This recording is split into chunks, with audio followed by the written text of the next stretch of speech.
Hola a todos de nuevo, vuelvo a traeros un nuevo vídeo en el que voy a hablar de otro director del género de terror moderno. La semana pasada hablé de Top Hooper y esta semana toca a George Romero. George A. Romero. La A es de Anthony. George Anthony Romero es un director de origen italoamericano que, al igual que Tobe Hooper, él debutó con una gran obra maestra. Yo, cuando un director debuta con una película que es una obra maestra del género, para mí ya es un genio, simplemente. Porque tú puedes debutar con una película que sea muy buena, que ya vas mostrando maneras de que eres buen director, pero sin embargo la película no llega a ser redonda del todo. Y ya haces tu película redonda en la segunda o la tercera. Pero cuando ya empiezas, igual que Top Hooper con La Matanza de Texas, George Romero lo hizo con La Noche de los Muertos Vivientes, haciendo una gran obra maestra, pues significa que eres un gran genio. George Romero empezó un poco con el cine experimental. Digamos que La Noche de los Muertos Vivientes es una película que empezó como tenía muy poco presupuesto, se la produjo él mismo, bueno, él creo que hay unos cuantos amigos, muy poquito dinero. Los protagonistas, los actores son creo que colegas de él. Está rodada en blanco y negro, pero no porque no hubieran cámaras a color. La película es de 1968, en aquella época ya habían cámaras a color. Lo único que, claro, tenía tan poco dinero que la única cámara a la que pudo acceder era blanco y negro aún. Entonces es una película que hizo un poco entre cuatro amigos, con muy poquito dinero y en plan experimental. Así que si haces eso un poco con tan poco dinero, en plan entre cuatro amigos y tal, significa que, y te sale esa gran obra maestra, significa que eres un talento, un genio. Con La Noche de los Muertos Vivientes empezó el nuevo género de terror moderno. Anterior a eso, ¿por qué se le llama género de terror moderno? Ya lo expliqué un poco con el vídeo de Top Hooper. El género de terror moderno significa que hubo como un comienzo a partir de ahí a una nueva forma de ver el cine de terror. Anteriormente, bueno, se había visto el cine de monstruos de la Universal. Luego ese cine se volvió a recuperar en los años 60 con la productora británica Hammer, que creó el estilo de terror gótico. Y bueno, así lo único que había de novedoso pues eran los italianos, que habían jugado con una nueva forma de hacer género, pero ya estaba todo, estaba empezando a estar visto, ¿no? Digamos que teníamos asesinos en serie, vampiros, fantasmas, hombres lobos, momias, más o menos estaba ya todo el género de terror encasillado ya en esos aspectos. No había nada que fuera fresco ni novedoso. Entonces Romero trajo algo que no se había visto hasta entonces. Trajo de nuevo un nuevo personaje al cine de terror. Y anteriormente los muertos vivientes no existían en el cine. Sí, se existía el término zombie, que como ya expliqué en otro vídeo es diferente al de muerto viviente y al recientemente infectado, que ha sido un poco el que ha desbarajustado todo el tema, el género. Pero se habían hecho películas de zombies como se les trata realmente en su origen de la magia negra de Haití, con lo que es un zombie. Le expliqué ya la diferencia. El zombie es una persona que puede estar viva o muerta, pero está dominada por un brujo, por un chamán que lo domina para que actúe bajo sus órdenes. Se habían hecho películas de este tipo, como por ejemplo La Legión de los Hombres Sin Alma, de Bela Lugosi. Yo anduve con un zombie, también una película de los años 30. Y bueno, la que más se había acercado a la mezcla, digamos, de este género de muerto viviente y zombie sería Plaga de Zombies, que es una película de la Hammer, que la verdad es que no sé si es anterior o posterior a La Noche de los Muertos Vivientes, porque más o menos ronda el mismo año, no sé si es un año antes o un año después. Que esa película sí que aúna el término de muerto viviente, que resucita, pero bajo el influjo de un brujo que lo domina, o sea, es un muerto viviente zombie. Pero lo que es el muerto viviente, como lo conocemos hoy día, un ser que resucita, que devora, es caníbal, devora personas y conforme anda, conforme camina todo, eso ha sido obra de Romero. O sea, ha creado un personaje nuevo. Estaban los vampiros, estaban los hombres lobo, estaban las momias y él ha creado los muertos vivientes. La película es una película, argumentalmente, pues va de una chica que va con su hermano a ver la tumba de sus padres y de repente es atacada por un hombre que mata al hermano y la va persiguiendo hasta ella, que se esconde en una pequeña casa de campo que hay por allí, al lado del cementerio.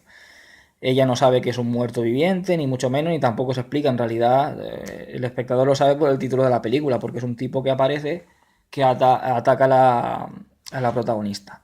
En esa casa empiezan a reunirse personas que todos son. Nadie sabe lo que está ocurriendo. Simplemente sabe que hay gente que se ha vuelto loca, que actúa de una manera extraña y que está atacando a las personas y devorándolas. Luego se dan cuenta de que esas personas, pues, resucitan cuando uno cae muerto, se vuelve a levantar, las balas no les afectan. Cuando muere otra persona, infecta a la otra persona y se convierte en muerto viviente, cosa que también creó Romero en este género. Creó eso, unos personajes y una forma de llevar esos personajes. O sea, igual que un vampiro te muere, te conviertes en vampiro, o un hombre lobo te muere, te conviertes en hombre lobo, pues digamos que el muerto viviente también posee como una infección que te muerde y te conviertes te mueres y resucitas, convirtiéndote en un ser igual. La película me gusta mucho porque la idea de que hay unas personas encerradas en un lugar, una casa, una mansión, un caserón, un castillo, y en el que hay un peligro tanto dentro que les ataque y no puedan salir, como fuera e intente entrar, y tú sabes que por mucho que lo impidas, al final ese peligro va a entrar, esa sensación de claustrofobia, de estar en un sitio cerrado, a mí me gusta mucho en el cine de terror. Y esta película lo cumple, o sea, están encerrados en una casa de campo y los muertos vivientes intentan entrar. No tienen apenas armas, son una escopeta matada y tienen que improvisar. Arma puede ser cualquier cosa, pues un palo te puede servir de arma. ¿Qué más? Clavos. Puedes hacer una antorcha con fuego y espantarlos con fuego e intentar quemarlos. E intentan, pues eso, improvisar todas las armas que puedan, clavar, poner maderos en las ventanas para que no puedan entrar y un poco pensar en lo que hacer, que si quedarse ahí o si a lo mejor va a haber luego una masificación de muertos vivientes y va a poder entrar y qué es mejor, huir o quedarse ahí. Un poco intentar planear eso, ver lo que, lo que realmente sucede. Con la tele van viendo a ver si el gobierno hace algo o realmente lo que está pasando. Nunca se sabe del todo en estas películas, ni en esta ni en ninguna, el por qué resucitan los muertos. Se deja un poco al azar, como algo sobrenatural que no se sabe. En otras películas se resucitan por medios científicos, en otras por medios de brujería, pero en el cine de Romero y en la mayoría de películas de muertos vivientes no se sabe el motivo. En esta película se deja entrever un poco, aunque no del todo, el que pueda ser un satélite que se ha estrellado a la Tierra y esas ondas que lanza el satélite pueden haber hecho que resuciten los muertos y haber causado esta plaga. Pero nunca se especifica del todo y en las siguientes películas no se nombra. La película es una película que vamos, una obra maestra. Es una película que te tiene en tensión desde el principio hasta el fin. No sabes nunca cuándo van a entrar, cuándo van a atacar, la sensación de agobio, de claustrofobia. George Romero también trabaja mucho con los personajes. Al igual que John Carpenter trabaja mucho con los actores, cada personaje, los sentimientos que tiene. No son simplemente gente que está ahí encerrada, asustada o que se dedica a matar muertos vivientes cuando puede, ¿no? Es supervivencia, sí, pero cada uno la ve de una manera diferente, ¿no? Digamos que nos muestra el lado de cada personaje, de cómo actúa en una situación de peligro, de tensión, cómo hay nervios entre ellos mismos. A veces esa tensión ocurre más entre los mismos miembros del grupo que del peligro que tienen ahí fuera. Y un poco esa película, de esta película y todas de la saga de Romero de Muertos Vivientes, trabaja mucho esta faceta de la personalidad de los actores. La película también es muy crítica. Romero es bastante parecido en varias cosas, aunque la manera de dirigirse es diferente a John Carpenter, porque son muy críticos en sus películas. Son cine de terror, pero a la vez que critica mucho a la sociedad. En esta película, luego ya lo haría con más trasfondo en la segunda parte, digamos que critica un poco pues, a las personas que en una situación de peligro a veces el ser humano saca lo peor de sí mismo. En vez de sacar lo mejor, saca lo peor. Y a veces camufla esa situación de peligro para hacer cosas malas. Por ejemplo, pues en esta película se ve al final como la gente pues va con armas y cuando se enteran de la plaga esta de muertos vivientes y tal, pues va con armas para matarlos y tal. es como una especie de guerra, ¿no? Entre el ser humano y los muertos vivientes por la supervivencia. Sin embargo, el ser humano ve cómo se disfruta, como hay unos seres que en realidad son inferiores, porque no piensan, no pueden realizar ninguna estrategia de combate, se dedican un poco, pues como van lentos, andando. No es difícil matarlos si te agrupas en un grupo de personas con armas. Y entonces como que las personas aprovechan eso para disfrutar matando a unos seres que antes han sido seres humanos, incluso conocidos de ellos. Y otros a lo mejor también camuflan, esto se ve más en la segunda parte, pero el matar a personas que a lo mejor no quieren, porque les tengan manía o lo que sea, pues mira, lo mato y luego digo que ha sido un muerto viviente y tal. O sea, saca el lado más oscuro de las personas. Como diciendo que es mejor los muertos vivientes, que son seres que simplemente atacan para alimentarse, o el ser humano que aprovecha esta situación para divertirse, para regodearse y para aprovecharlo para hacer cosas malas. Esto ya digo que se entrevé más en las secuelas, sobre todo en la segunda parte. Pero en esta ya se deja un poco entrever en el cine de Muertos Vivientes de Romero esa faceta crítica que tenía. La película, como La Matanza de Texas, tampoco es un festival de sangre. Mucha gente cree, hostia, La Noche de los Muertos Vivientes, esto es, no. Ya en la segunda parte sí que lo sería, pero la primera parte no. Aparte de que no había presupuesto, pues es en blanco y negro y tampoco se ve mucho las escenas de canibalismo. De hecho, que solo hay una y tampoco es que veas gran cosa. Y como es en blanco y negro, tampoco deja entrever mucho. En fin, la película es un clásico del cine de terror, un peliculón, una obra maestra y hay poco más que hablar de La Noche de los Muertos Vivientes. Tuvo un gran éxito, fue un boom que catapultó a Romero. Con 4 duros, pues la película recaudó una millonada. La siguiente película de Romero fue, creo que en el 71, 72, unos años después. Él siguió un poco con el cine experimental. Se le gustaba esa faceta y tal, entonces no aprovechó el éxito de La Noche de los Muertos Vivientes para a lo mejor hacer películas más comerciales o haber entrado en un estudio de más categoría. Entonces él siguió un poco con su onda, haciendo películas así experimentales con muy poco presupuesto. La siguiente película fue eso, El proceso de la bruja. A mí, hasta que no hizo la segunda parte de La Noche de los Muertos Vivientes, que por cierto él pensaba hacer una trilogía, no... Estas películas quizás experimentales a mí no me convencen mucho. Por ejemplo, El proceso de la bruja a mí me pareció la peor de su filmografía. O sea, es una película que me parece un petardo, aburrida, pesada, muy densa. Nada, es una mujer que practica magia negra, una ama de casa y es que poco más, tampoco pues, muy rara, está filmada de una manera muy rara, se ve mucho por los sueños de la mujer, así muy en plan onírico y tal. A mí no me gustó, me pareció un peñazo.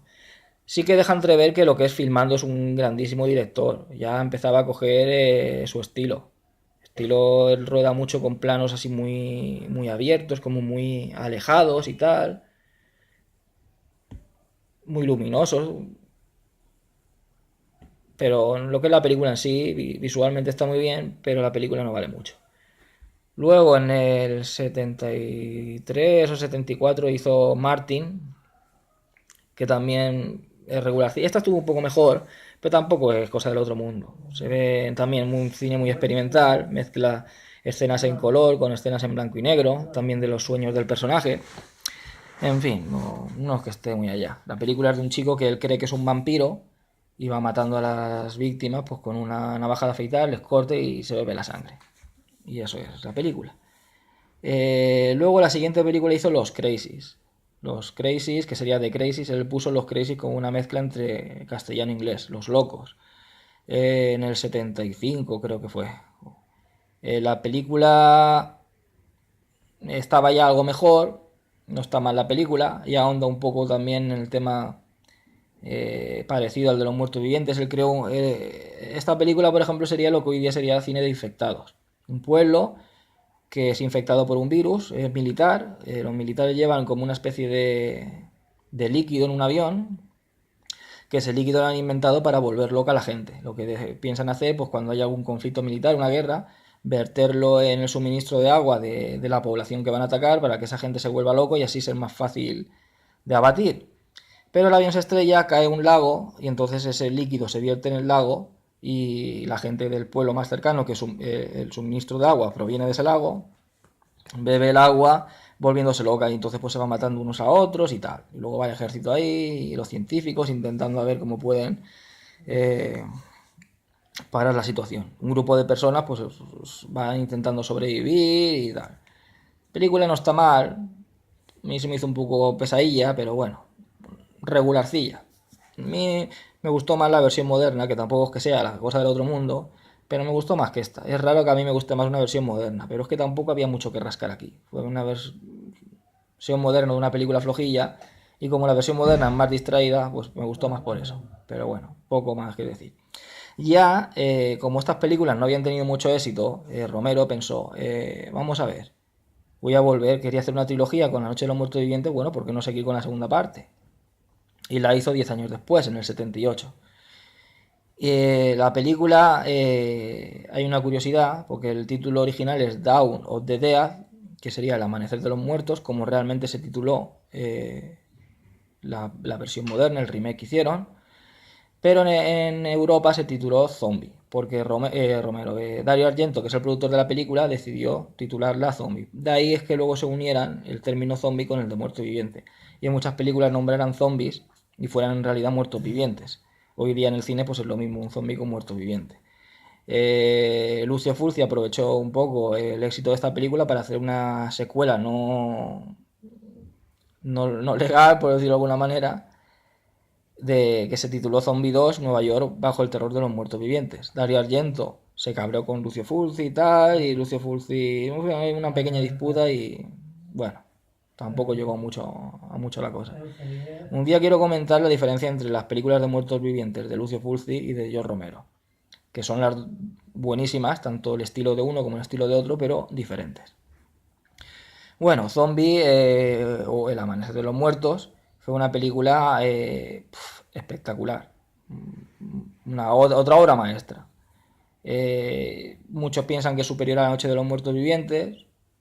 No sé, yo no sé qué decir, la verdad, porque si veo La Noche de los Muertos Vivientes, digo, pues es superior a La Noche de los Muertos Vivientes. Un pelín mejor. Pero luego veo Zombie y digo, no, es verdad, es un pelín mejor la de Zombie. En realidad, Zombie es más completa que La Noche de los Muertos Vivientes. O sea, ya tenemos la película color, con todo el estilo visual de Romero ya pulido, de las anteriores películas experimentales que también yo creo que le sirvieron de estudio para él crear su estilo cinematográfico y la forma de filmar que él quería. La película es como una especie de... aumenta, ¿no? La cosa, ¿no? Como que va... Lo que quería hacer en esta trilogía es ir aumentando. Si en la primera parte vemos unas pocas personas en una cabaña que son atacadas por un pequeño grupo de muertos vivientes, en esta vemos que son un grupo de personas que se encuentran en un centro comercial, o sea, un lugar ya más grande, y atacadas por un grupo de muertos vivientes muy superior, mucho más grande. Si en la primera eran pequeños pueblecitos los que estaban atacando los muertos vivientes y las personas iban defendiendo, iban formando sus grupitos de ataque y tal, en esta segunda parte ya son ciudades, la invasión ya ha llegado a ciudades, ya está metido el ejército, ya está metido la policía, hay una guerra, la gente también van armados, van formando grupos para defenderse y atacar a estos muertos vivientes y hay como una guerra. O sea, es como que se ha masificado todo, es todo mucho más grande que en la primera parte. Los efectos especiales corren a cargo del maestro Tom Savini, que colaboraría mucho con Romero en sus películas y que, por cierto, se me ha olvidado comentarlo, aparece en un cameo en la película de Martin, de Romero. Muy jovencito, Tom Savini.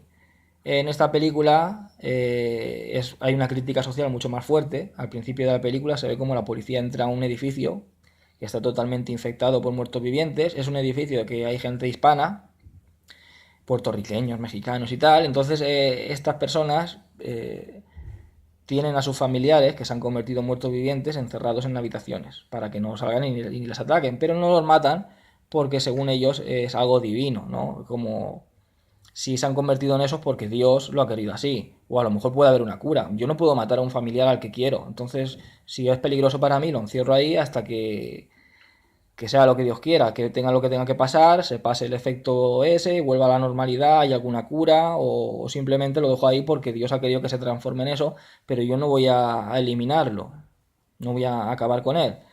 Entonces es otra forma ya de pensar, que el hombre blanco no respeta. Y entra ahí a saco, cargándose a los muertos vivientes, a los familiares de esas personas, Y hay, por ejemplo, uno de los policías que odia a las personas hispanas, pues empieza a matar a todos los hispanos que hay, empieza a matar a la gente afroamericana, que también hay muchos en el edificio.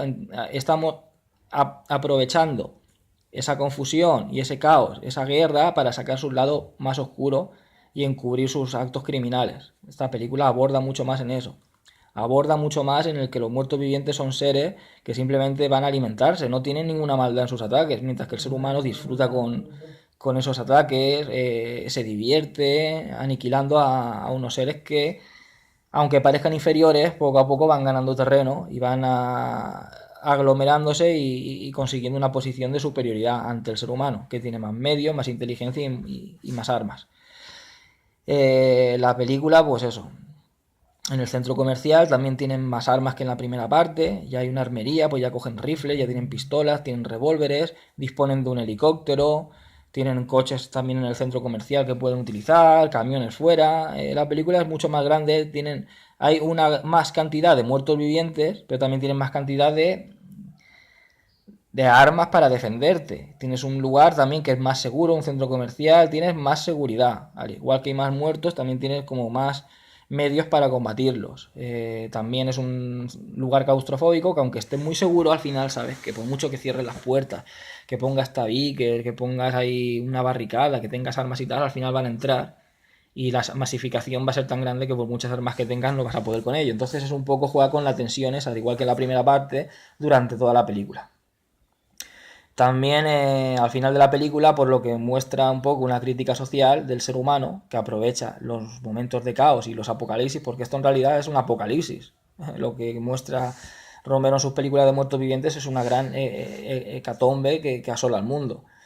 Y hay personas que aprovechan esto, pues, para cometer actos vandálicos, pues por eso, para sacar su lado más, su peor, el lado más oscuro que tienen dentro de ellos. Entonces, al final hay un grupo de moteros, uno de ellos es Tom Savini, y entran a saco ahí para robar al centro comercial, que por culpa de ellos es por lo que pueden entrar todos los muertos vivientes y realizar ese ataque masivo al final de la película.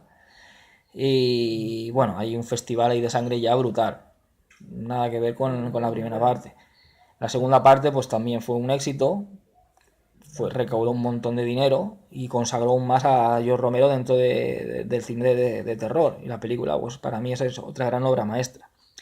Su siguiente película, que sería ya en el 81, por ahí, yo no la he visto. Es una película que es Los Guerreros del Bronx.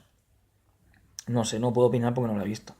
Pero la siguiente, que hizo en el 83, también fue para mí otra gran obra maestra del cine de terror.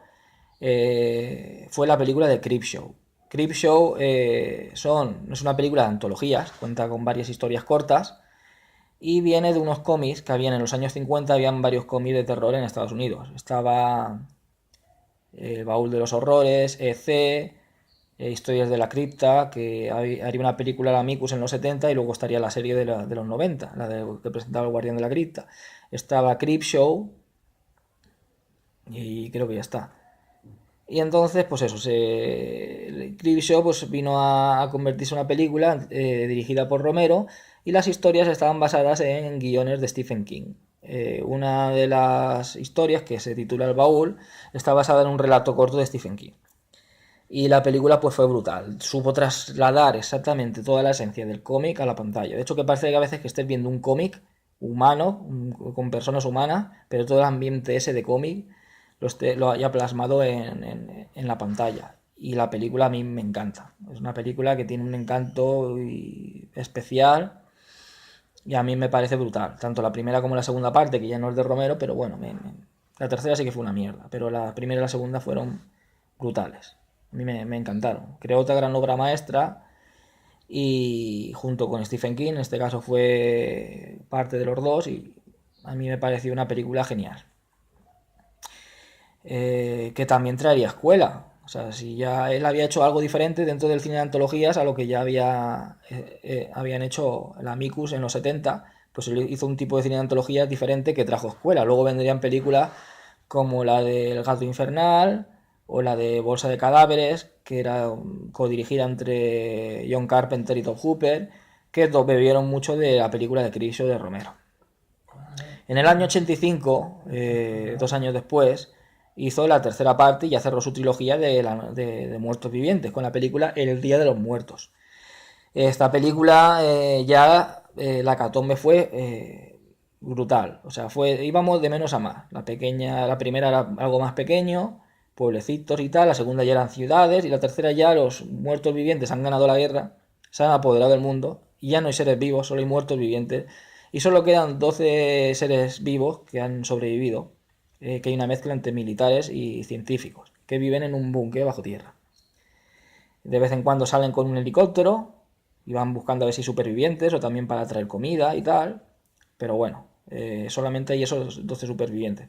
Los científicos intentan erradicar la plaga y los militares pues proteger a los científicos.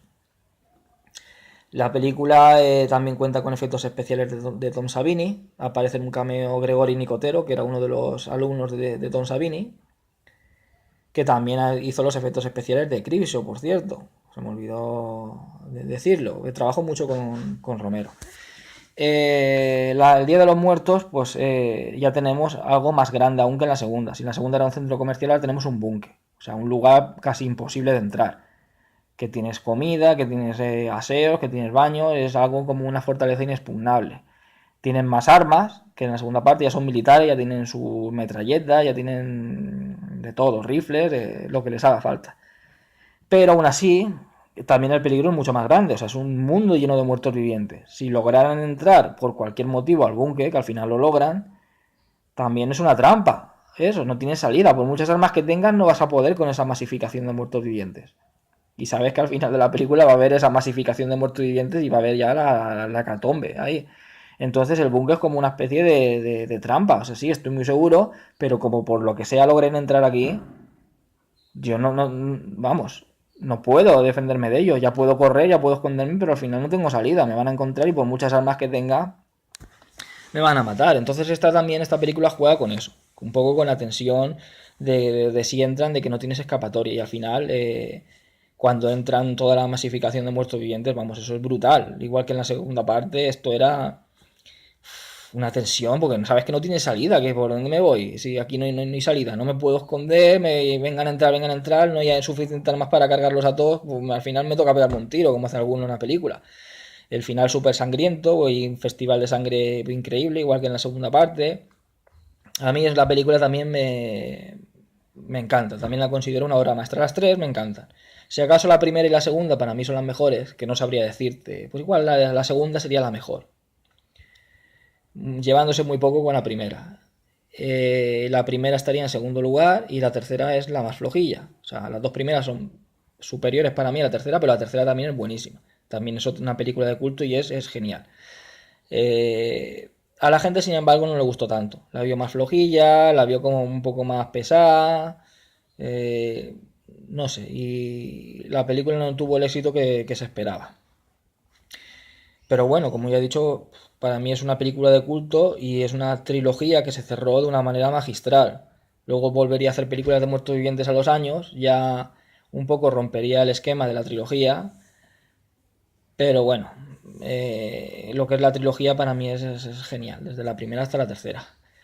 La siguiente película fue en el año 88, dejó pasar 3 años, y hizo la película Atracción Diabólica, también con efectos especiales de Tom Savini. Atracción Diabólica va de un joven que se queda inválido y entonces un amigo suyo, que es un científico, le regala una mona pequeñita que es muy inteligente para que le ayude en la casa y la compañía. Por supuesto, la mona está manipulada genéticamente, es súper inteligente, pero se enamora del protagonista y coge celos de las personas que le tienen cariño y se acercan a él. Y vamos, empieza ya a cargarse al que puede. La película es una película que a mí me gustó mucho, muy entretenida, está muy bien, pero no tuvo mucho éxito. También el éxito fue flojillo para esta película. La siguiente que hizo Romero fue en el 92, 92, sí, que fue codirigida con Dario Argento, que hicieron la película Los Ojos del Diablo, basada, hicieron una película de antologías, pero son dos películas en una, digamos. Es Los ojos del diablo, estaba basada en dos novelas de Edgar Allan Poe, El gato negro y El extraño caso del señor Valdemar. Entonces unieron esas dos películas, hicieron como una especie de, de- de- de película de antologías, pero solamente con dos, no iban más episodios. Son dos películas en una. Y a eso le titularon Los ojos del diablo. Romero dirigió la primera, que era El extraño caso del señor Valdemar, y Dario Argento dirigió la segunda, que era El gato negro. También hay efectos especiales de Tom Savini, que aparece en un cameo en la del gato negro de Argento. Y vamos, la película también es muy buena. A mí es una película que me gustó muchísimo. Tanto me gustó la historia de Romero como la de Argento, exactamente igual. Cada una tiene el estilo visual de su director, que ambos estilos me encantan, y se aunaron de una manera perfecta y filmaron dos relatos de Edgar Allan Poe que de una manera para mí magistral. Ya se habían hecho antes, estos relatos se habían llevado al cine. El extraño caso del señor Valdemar eh, se había llevado en la película de historias de terror de Roger Corman, una historia corta, interpretada por Vincent Price, muy buena también, historias de terror, y esta historia, más cortita, es más completa la de Romero, es más larga. Eh, ¿Qué más también? En dos capítulos de Historias para no dormir, de la serie que hizo Narciso Ibáñez Serrador, también en los 60 hizo El extraño caso del señor Valdemar y en los 80 volvió a hacerla, las dos protagonizadas por su padre, Narciso Ibáñez Menta. Y también muy buena, tanto una como otra. O sea que cada uno con su estilo. Ibáñez Serrador le dio un estilo, Corman le dio otro y Romero le dio otro, pero ambas son muy buenas. Con El gato negro también se ha llevado al cine varias veces, se llevó Lucio Fulci, hizo una en principios de los 80, también muy buena. Y luego para la serie Master of Horror, Stuart Gordon también hizo otra que interpretaba, Jeffrey Combs interpretaba el personaje de Edgar Allan Poe, o sea, el escritor dentro de su misma historia. Si bien esta sería la aportación más floja del Gato Negro, pero que también está bien, tanto la película de Fulci como la de Argento, pues son igual de buenas, ambas con distintos estilos, la de Fulci con el estilo de Fulci y la de Argento con el estilo de Argento. Pero bueno, en fin, Los ojos del diablo fue una película muy buena, a mí me gustó mucho, y luego ese mismo año, en el 90, no, 2 años después, en el 94, hizo La mitad oscura, otra película basada en una novela de Stephen King. Para mí, uno de los directores que mejor ha sabido llevar el cine lo que es la esencia de la literatura de terror de Stephen King a la pantalla ha sido George Romero. Muchos directores lo han intentado y muchos lo han hecho muy bien. Ahí está Carrie, El Resplandor, una obra maestra. Está Los chicos del maíz, la de El cementerio viviente, Sonámbulos, Miedo azul, hay muchas que son muy buenas. Sin embargo, para mí el que mejor ha sabido llevarlo a la pantalla ha sido George Romero. Esa esencia, ¿no? Un poco con Creepshow y con esta de la mitad oscura. Que aunque no llegue a la altura a lo mejor de Creepshow o por ejemplo El Resplandor, pero sí que se nota que es una película que tiene mucha esencia del cine de las historias de Stephen King, ¿no? Lo que él quería transmitir en sus novelas, pues un poco como esa chispa, ¿no? Que se mostró mucho en este tipo de películas, en El cementerio viviente, en Miedo azul, Sonámbulos, Los chicos del maíz y tal, pues el Romero como que les sabía sacar esa esencia, ¿no? A esas historias de Stephen King. También nombro a Romero de que sabía sacar muy bien esa esencia de las novelas de Stephen King, ya que otros directores de renombre pues no lo habían conseguido. Por ejemplo, Tobe Hooper. Bueno, Tobe Hooper lo logró con El misterio de Summerlove, que es una película que es una miniserie y a mí me encantó, me pareció buenísima. Luego hizo otra también que no he visto, la de la máquina de la muerte, no sé qué, que eso no la he llegado a ver. Pero bueno, John Carpenter, que para mí es un director que me apasiona, me encanta, con Christine, que hizo una buena película, pero ya hizo algo más flojillo, no llegó un poco a captar la esencia de Stephen King. Hizo como un pastiche, ¿no? Entre lo que era las historias de King, con un poco su estilo visual y su manera de hacer cine. le quedó algo un poco flojillo porque fue a llevarlo un poco al término comercial. Que la película está muy bien, a mí me gustó, pero no es de las mejores de Carpenter ni mucho menos. Pero bueno, a lo dicho, que Romero como que sabía, tenía una chispa con King, no sé si es porque había trabajado con él en Creepshow, y luego en la mitad oscura pues supo cómo llevar eso a cabo y hizo una película muy buena que sin ser tampoco una gran obra maestra, pero supo reflejar muy bien el estilo de terror de Stephen King en una época, al principio de los 90, que ya se estaba apagando todo, ¿no? Entonces, exceptuando la película de Sonámbulos que se había hecho y alguna miniserie como la de It y esta de Apocalipsis y tal, un poco más. Lo demás eran también miniseries basadas en novelas de Stephen King que tampoco eran la gran cosa. Hizo una película muy buena. Era un escritor que crea un personaje muy violento, un ser maquiavélico, que resulta que ese escritor como que le da vida a ese personaje, ese escritor logra salir de la fantasía ese personaje logra salir de la fantasía del escritor, hacerse real y cometer asesinatos. Va un poco por ahí la onda. Y bueno, la película a mí me gustó mucho, pero fue un fracaso. Fue un fracaso de hecho tan grande que la productora que la filmó, que ahora mismo no recuerdo cuál fue, que quebró con esta película. Quebró. Y ya a partir de ahí, pues los productores no confiaban en Romero. O sea, es que claro, has quebrado una productora por tu película. Ha sido un fracaso tan grande que la productora se, ¡buah! Y se ha ido al garete. Esto ya pasó con Waterworld, por eso ya nadie luego contrataba a Kevin Costner. Pues aquí un poco pasó lo mismo. Ya nadie confiaba en las películas de Romero, ya no tenían el éxito que tenían anteriormente. Entonces se tiró muchos años que no dirigía, precisamente porque nadie le producía las películas. En el 99, entonces contamos del 94 al 99, 5 años. Yo te cuento con los dedos, pues no me dan las matemáticas.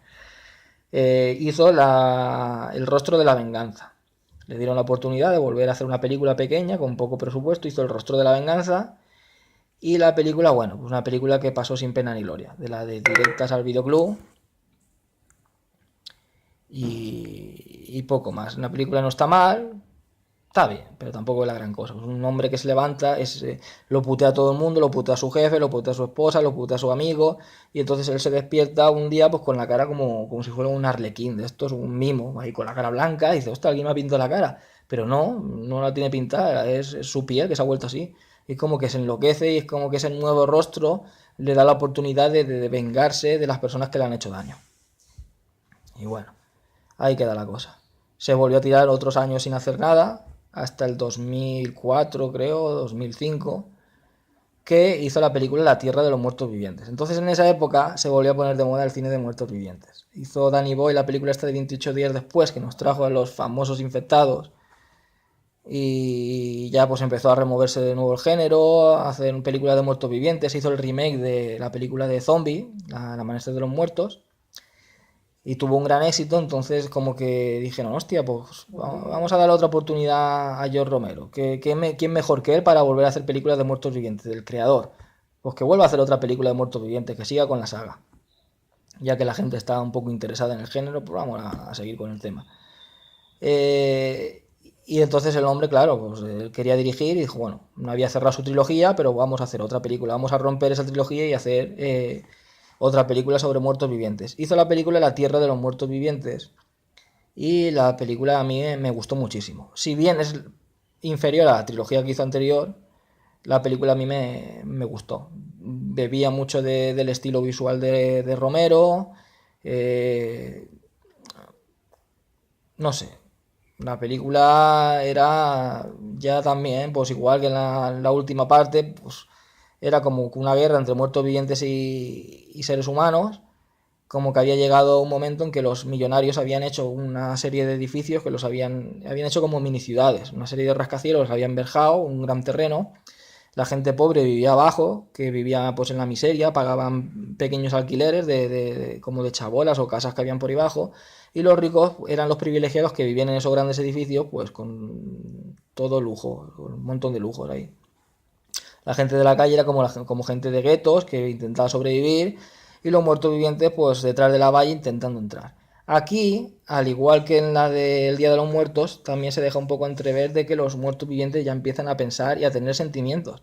En el Día de los Muertos, pues hay un científico que está estudiando con un muerto viviente que ya empieza como a razonar, como a tener un poco de razonamiento, de sentimientos, como que se puede un poco crear una nueva especie de ser humano. Y en esta película ese tema lo toca mucho. El tema de que los muertos vivientes pueden llegar a convertirse en seres que razonen. Y si razonan, se puede razonar con ellos, ¿no? Y llegar como una especie de acuerdo, ¿no? O también sería más difícil ganar en una batalla porque ya pueden planear estrategias. De hecho, que en esta película ya tienen un líder, ya planean estrategias, ya logran entrar a esas ciudades fortificadas que era imposible entrar, pues ya logran entrar ahí y vamos, y al final se arma un hecatombe también, pues brutal. Los efectos especiales corrieron a cargo de la KNBFX, Robert Kurtzman, Gregory Nicotero y Howard Berger cuando estaban juntos. Luego Kurtzman se separaría de Berger y Nicotero, que harían sus efectos especiales por solitario, y Kurtzman haría los suyos también por solitario, rodando él sus películas. Y bueno, son herederos del genial Tom Savini, que aquí aparece en un cameo, haciendo de muerto viviente. Y la película, pues eso, pues es un tipo, un rebelde que quiere bombardear una ciudad, roba un vehículo de estos militares que tiene misiles y tal, y quiere bombardear la ciudad a menos que le den un rescate de mucho dinero. Entonces mandan a un grupo de personas a que recuperen ese vehículo militar y a todo eso, pues esas personas en ese recorrido pues van apareciendo muertos vivientes y con todo eso la ciudad va siendo poco a poco asediada y atacada por esos muertos vivientes. La película, como ya he dicho, a mí me gustó mucho. Sin embargo, tampoco tuvo un éxito comercial tan grande. Digamos que Romero siguió con su... Mientras que los muertos vivientes estaban convirtiéndose en una mezcla de cine infectados y muertos vivientes, ya corrían, ya era otra historia, Romero siguió con lo que realmente es un muerto viviente, andando lento, de una manera pues como él los había creado y como realmente son los muertos vivientes. Entonces a lo mejor esto no le gustó mucho a las personas, a mí sí que me gustó, de hecho que me gustó más La Tierra de los Muertos Vivientes más que el remake, este de la película de zombies. Pero la película no tuvo un gran éxito. De todas maneras, Romero siguió haciendo cine de muertos vivientes, pero ya con menos reclamo. O sea, la siguiente película que hizo entró un poco en la moda del found footage, el metraje encontrado.